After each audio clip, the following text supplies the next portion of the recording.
Bonjour, bonjour, bienvenue sur le petit pousseur de bois. Aujourd'hui, on va voir une partie qui a compté pour les champions du monde de 1985, une partie entre Anatoly Karpov, tenant du titre, contre Garry Kasparov, challenger au titre. C'est une jolie partie, c'est une partie que je voulais vous montrer parce que il y a un joli cavalier. On va appeler ce cavalier un cavalier pieuvre, parce qu'il a 8 cases, il contrôle 8 cases, donc on dit que c'est une pieuvre parce que les pieuvres ont 8 tentacules, et non pas 10 ou 7 comme le pensent certains, il n'y en a que 8. Et dans la vidéo précédente que je vous ai montré sur les cavaliers, comment jouer son cavalier, j'ai montré souvent des positions où le cavalier avait besoin d'une case. Et soit il était soutenu par une case de pions, soit il était soutenu par un pion, soit il était en blocage de pions. Là, c'est complètement différent. Kasparov va trouver une case magnifique dans le camp des Blancs, dans le camp de Karpov, juste simplement protégé par un fou. Donc le cavalier va rester là quasiment toute la partie, juste protégé par un fou. Donc c'est une partie relativement intéressante pour cela. Et très belle par ailleurs, je considérais comme une des plus belles parties des champions du monde entre Kasparov et Karpov, et pourtant il y en a eu des belles. Une défense sicilienne, voilà, classique, défense ouverte, une variante Taimanov, et les blancs rentrent dans une variante où ils vont créer un étau de Maroxy. Donc là, ils créent une petite menace directe, facilement parable. Ils font mine de s'installer ici, donc c'est complètement inacceptable. Si le cavalier rentre là, la seule solution c'est de donner son fou. Or, ce fou, c'est le fou des bonnes cases, parce que ces pions ici sont sur case blanche, donc on a fait virer trop ces cases noires en déjà donnant son fou de case noire. Et c'est inacceptable. Donc, obligé de pousser le pion. Donc on pousse le pion. Et C4, et c'est ce qu'on appelle un étau de Maroxy. Donc les blancs ont joué des pions E4 et un C4 qui en fait bloquent ce petit pion et qui l'empêchent d'avancer. Alors ce petit pion, il est faible parce qu'il ne peut plus être protégé par des pions. Tous ces pions qu'il y a derrière lui, ils ont bougé. Donc il est faible. Et il est coincé là par les deux pions blancs. Excusez-moi. Donc en fait, la seule solution pour s'en débarrasser, ça serait d'arriver à pousser d'un bon moment B5 pour dérouter ce pion, ou plus rarement peut-être pousser F5 pour dérouter celui-là. Et pouvoir enfin pousser son pion et s'enlever sa faiblesse. Alors Kasparov, c'est un grand joueur d'attaque. Il adore attaquer. Et tout le monde l'admire pour cela. Karpov, déjà un petit peu moins admiré, bon, surtout à l'époque, parce qu'à l'époque c'était le temps de l'Union soviétique et Karpov était le préféré du parti, donc déjà tout le monde occidental était contre lui par principe, on va dire. Mais surtout Karpov est un fabuleux joueur, et ça, il faut lui rendre ça, c'est celui qui a peut-être gagné le plus de parties à un moment donné, même peut-être qu'il en tient toujours des records, je sais pas si on a fait mieux. Il a gagné énormément de tournois, énormément de parties, mais avec un style pas très brillant, avec peu de panache, pas dans les grands sacrifices. Lui, sa stratégie, c'est celle qu'on voit par exemple ici, prendre d'espace. Ici, Karpov, plus d'espace, il joue sur 4 cases, quand Kasparov ne joue que sur 3 cases. Donc il prend de l'espace, élimine quelques pièces, ramène son roi, fait une petite finale tranquille de tour, on s'en fiche, peu importe, mais une fois qu'il a l'espace, qu'il a éliminé quelques pièces, ben, il gagne des positions que bien d'autres grands maîtres ne gagnent pas. Donc c'est sa grande spécialité. Et faire souffrir ses adversaires dans des positions où il manque d'espace, comme ici. Karpov n'a pas d'espace, mais il connaît bien ce type de positions, il les joue très bien aussi. C'est pas son souci, mais il a trouvé un coup. Donc il ne veut pas subir des longues souffrances sur peu d'espace, en mettant beaucoup de temps pour se libérer. Et il va créer une nouveauté dans ce match champion du monde, il pousse son pion. Alors je vous ai dit, on le perd ce pion. On le perd. Eh ben oui, on le perd. Il était attaqué 3 fois, il était défendu 2 fois, le pion est perdu. Là, les noirs ne peuvent pas le reprendre. Donc le pion est perdu. Donc c'est la première fois qu'on a joué cette variante. En fait, réellement, c'est la deuxième fois dans ce match. Il y a 4 parties, cette position est apparue sur l'échiquier. Il y a eu nul rapidement parce que Karpov n'a pas voulu rentrer dans des complications. Mais après quatre parties d'analyse, lui et ses secondants ont décidé que bon, il n'y avait pas de souci, on pouvait rentrer dans cette variante. Et il pense ici que les noirs vont reprendre le pion. Donc lui il se dit, ben, les noirs reprennent le pion. Après, moi, je rock. Et je profite de mon avance de développement. Le roi des noirs sera toujours au centre de l'échiquier.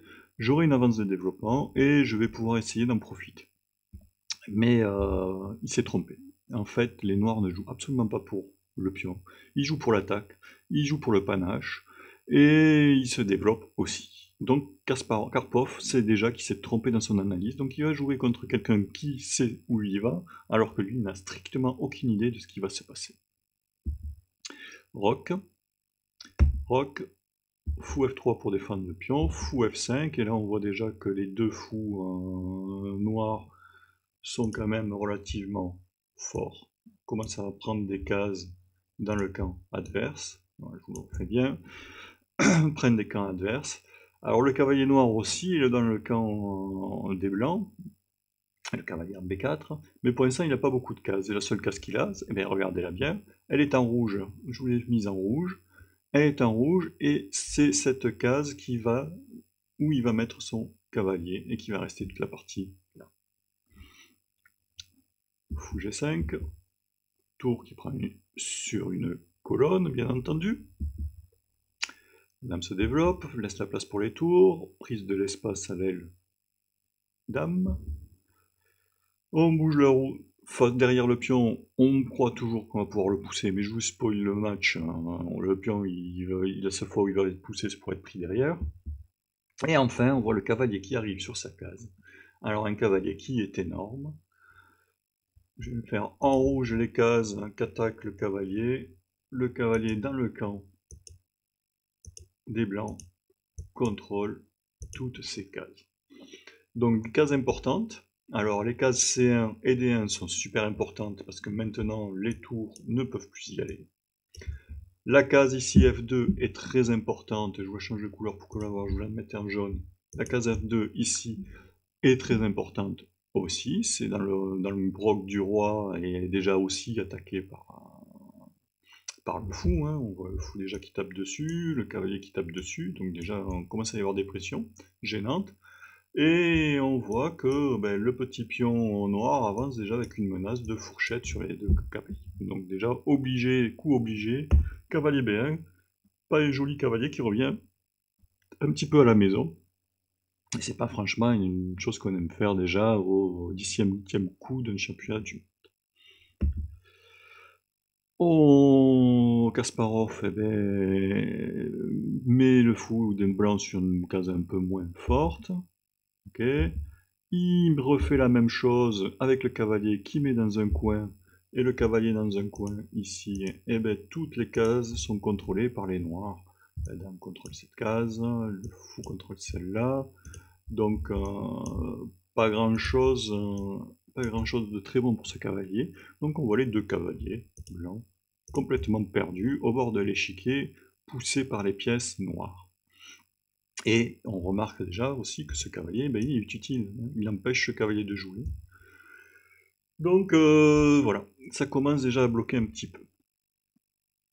Donc ils ont Kasparov a dérouté les cavaliers. Et ah oui, je voulais vous dire aussi, à ce coup-là, 17e coup, Kasparov avait tout analysé à la maison. C'est-à-dire que cette position, il la connaît. Il sait qu'il va y arriver, il la connaît, il a déjà analysé. Alors c'est un tour de passe-passe, c'est un tour monstrueux, parce que à l'époque on n'a pas d'ordinateur. Donc il a tout trouvé tout seul à la main, ce qui est une chose incroyable. Donc il connaît cette position, il a analysé et il a commencé à regarder les suites qu'il y a derrière, ce qui est quand même relativement incroyable, alors que Karpov il découvre tout sur l'échiquier au fur et à mesure que ça arrive. Fou G3, ben, pour échanger ce bon fou. Tour C8. Et là on arrive à cette merveilleuse position. Les travaille avec le cavalier et maîtrise quasiment tout l'échiquier. C'est quand même incroyable d'arriver à un championnat du monde À cette position, au 18e coup, les blancs sont complètement mangés stratégiquement. Pour un pion seulement, les blancs se retrouvent avec des cases, avec des chevaux qui ne jouent pas, des tours qui ne jouent pas. Si on compare cette tour avec celle-là de tour, il n'y a pas photo, hein. Si on compare cette tour avec cette tour, il n'y a pas photo non plus, c'est pas du tout la même chose. Cette tour et cette dame travaillent derrière un pion qui est coincé, avec un cheval devant qu'ils ne peuvent pas manger parce que ce serait la dame qui en premier pourrait le prendre, donc ils sont complètement perdus. Ce cavalier est monstrueux ici, donc c'est quand même un truc incroyable d'avoir ce cavalier coincé ici, seulement soutenu par un fou.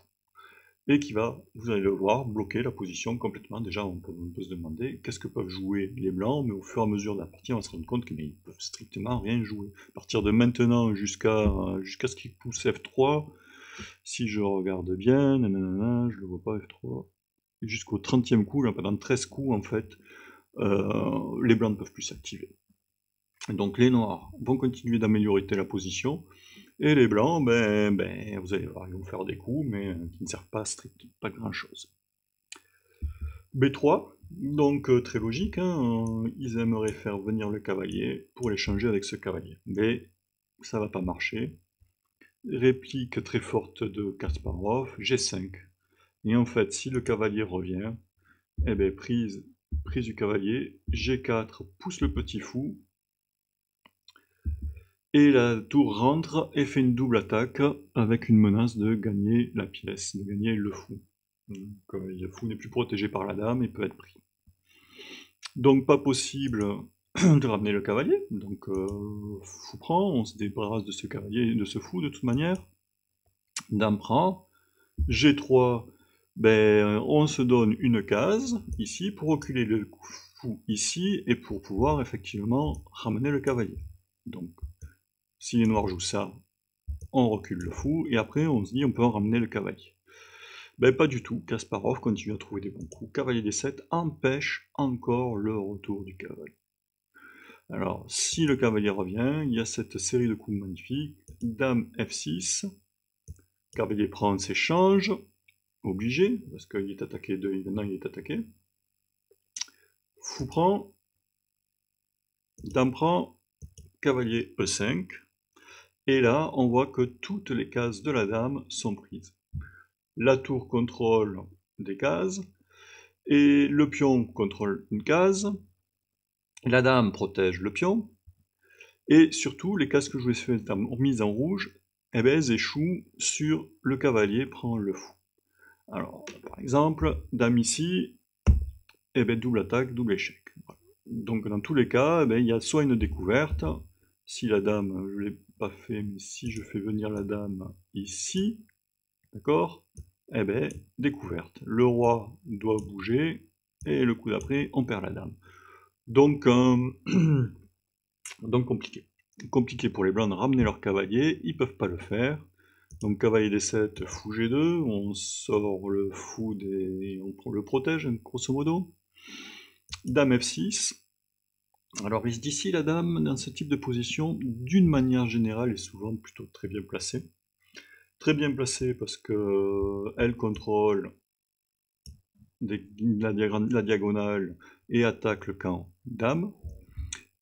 Elle est placée aussi sur une colonne qui va faire pression sur le roc des blancs, et elle protège au passage le roc. Surtout qu'ici, on voit bien que le roc est maintenant un petit peu déstructuré.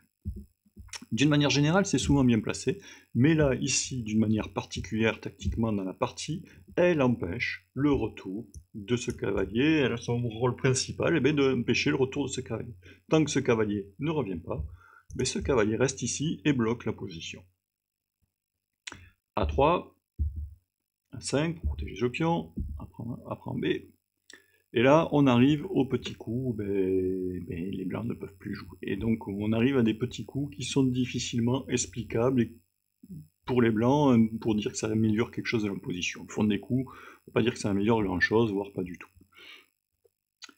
Alors que les noirs, au contraire, petit à petit, vont essayer d'améliorer la position. Donc dame A2, dame par là-bas, fou G6, un coup qui l'air de rien, le fou est protégé. et augmente l'action de la dame sur la colonne. On voit que ça travaille déjà avec le petit cavalier par ici, bon, mais ça peut être déjà une piste. Les 6, bon, alors celui-là de coup, faut qu'on me l'explique, je ne sais pas, tous les autres coups sont pires, sûrement, je ne sais pas. G4, continue d'amener sa position, donc on fixe les petits pions du roc, donc on améliore sa position. La dame revient, attaque au passage un petit pion, donc obligé de défendre, hein, on va le défendre tranquillement avec le roi. Et enfin, peut-être le premier coup actif des blancs, malheureusement ça va perdre quand même, mais c'est le premier coup actif. Alors F3 est le premier coup actif, effectivement, on va commencer à faire jouer un petit peu la tour, on va gagner un petit peu quelques cases avec la tour. Donc F3 crée déjà une petite menace sur la dame adverse. On va manger ici et on va faire passer la tour. Bon, mais enfin on active une pièce, la tour commence à s'activer. Les noirs encaissent le pion. Fou prend, enfin voilà, une tour, là on commence à sentir, ils ont trouvé déjà du jeu, là il y a une augmentation de la longueur de travail des pièces des blancs, ils ont quand même quelques pièces qui jouent. Malheureusement, c'est perdant, les noirs sont perdus. Dame D4, roi H1, cavalier F6, tour F4 en suivant. Bon, les blancs créent des menaces, les blancs oui créent des menaces. Magnifique coup cavalier E4 qui est quand même difficile à trouver et c'est là où on voit les grands champions, même dans des positions qui sont comme ça, qui sont théoriquement gagnées parce que les noirs ont une meilleure position. Mais si on fait rien, les blancs vont améliorer leur jeu. Mais si on fait des choses, on prend des risques, et il n'y a pas de souci. Kasparov assume ses risques. Dame prenait, oui, le cavalier n'était plus assez protégé vu que il y avait un double clouage, et ce cavalier ici empêche le travail du fou. Donc double clouage. Bon, il y avait ce petit échec intermédiaire qui sauve les noirs, cavalier F2, alors là, pleine variante. Alors je vous mets les variantes qui perdent les plus rapidement, celles que n'ont pas été jouées. Hein. Roi G1 n'a pas été joué, perd sur cavalier H3, ok. Si la dame vient ici, cavalier mat tout de suite. Donc il y a échec et mat, la dame attaque, et ok. Si le roi revient en H1, alors là il y a une variante magnifique qui commence par un petit sacrifice de dame, tant qu'à faire, un petit sacrifice de dame, dame de 3, tour D3, tour E1 en attaque, tour F1 pour faire revenir, on dévie le fou, pour l'attaquer ensuite avec notre fou, seul coup revenir en défense, et échec et mat en suivant, quasiment direct, la tour qui revient, mais bon c'est des coups d'ordinateur ça, c'est pas des coups humains, échec et mat. Les humains ont peut-être déjà abandonné depuis longtemps, donc pas possible, le bouger le roi pas possible. Donc sur cavalier F2, on encaisse le cavalier, mais on perd la dame. Tour F2, et là on se dit, écoute, perdu la dame, mais si j'encaisse le fou par derrière, ça fera 3 pièces mineures pour la dame, 3 pièces mineures pour une dame, c'est somme toute tout à fait jouable. Bon, alors certes, pour l'instant c'est des cavaliers qui jouent pas trop, qui sont pas très très bien placés, mais on continue à jouer. Mais en fait ça marche pas, c'est perdu. Dame 3, tour prendre les 3, tour C1, et bon, là, des mauvais coups. Donc, si je vous fais tour prendre C1, dame prendre C1, ça n'a pas été joué par la partie. Ça, c'est une variante. Dame D1 pour protéger, voilà, échec et mat, ça va très vite. Fou F1, échec et mat. Ok. Si, par contre, au lieu, sur tour F1, si on prend la dame, si on prend la dame, on perd trop de matériel. Petite tour d'abord avec échec. Ensuite, on encaisse l'autre tour. Ok, le roi vient protéger, et puis on encaisse le petit pion. De toute manière, le cheval ne peut pas se sauver, il ne peut pas fuir. Et le coup suivant, on prend l'autre cheval, donc une finale jouée contre Kasparov, enfin 2 tours contre cavalier et fou, et en plus avec un petit pion passé, c'est complètement perdant, c'est pas la peine de rentrer là-dedans, ça vaut abandon. Donc faut pas rentrer là-dedans. Donc tour C1, Karpov a joué cavalier cavalier en B2, fait revenir enfin son cavalier qui était perdu dans le coin, mais bon, c'est quand même perdu. Il revient quand c'est fini.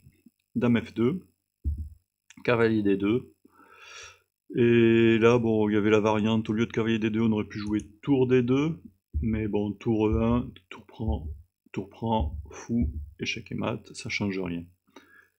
Donc cavalier D2, tour prend, cavalier mange, tour fait échec, et les blancs abandonnent ici.